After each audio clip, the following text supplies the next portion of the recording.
We did it! We are going to finish the book of Mark this week. And one of the coolest things about being a youth director is not only do you get to teach the Bible, but sometimes you get to baptize one of your students, or some of them. And yes, I know that baptism is an announcement that you are publicly saying that you are a follower of Jesus Christ to God, friends, and family, but it is also points to a picture of how we are united with Christ. So if you've been immersed with water in your baptism, that you died, and then you go underwater like you're buried, and then you come back out of the water, that you have risen with Jesus Christ. It's the resurrection.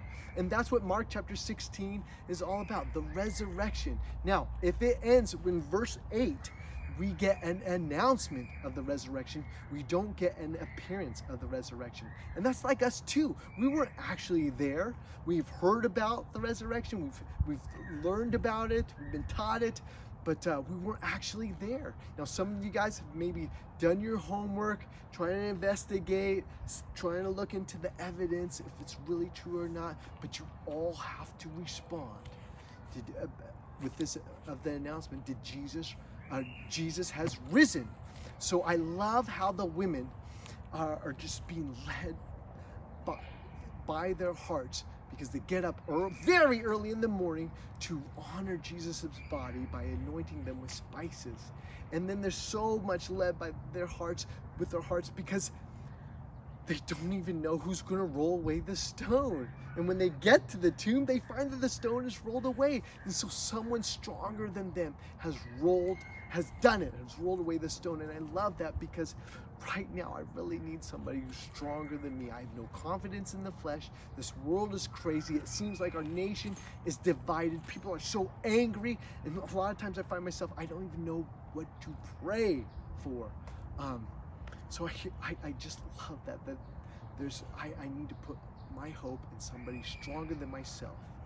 And right now, what we really need more than ever is a move from God. So anyway, the women go to the tomb. They see this angelic messenger, and he gives this announcement, verses 6 through 7. And he said to them, "Do not be alarmed. You seek Jesus of Nazareth, who was crucified. He has risen. He is not here. See the place where they laid him? But go," verse 7, "go, tell his disciples and Peter that he is going before you to Galilee.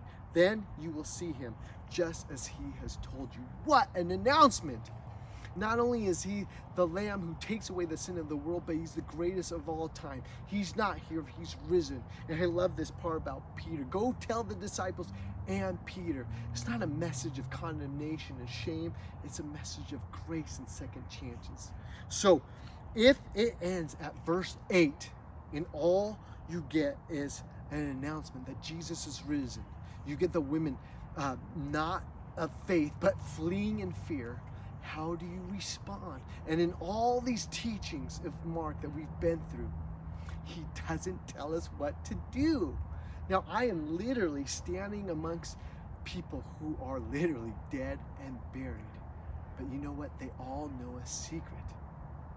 What happens after you die? And they can't tell us. They're not going to tell us how to respond, because they can't talk. But, man, I don't know about you, but for me, my hope is in God and the resurrection of the dead. And do you believe in Jesus, of who he said he is? So I love that. And again, we made it. God bless you guys. We finished the book of Mark.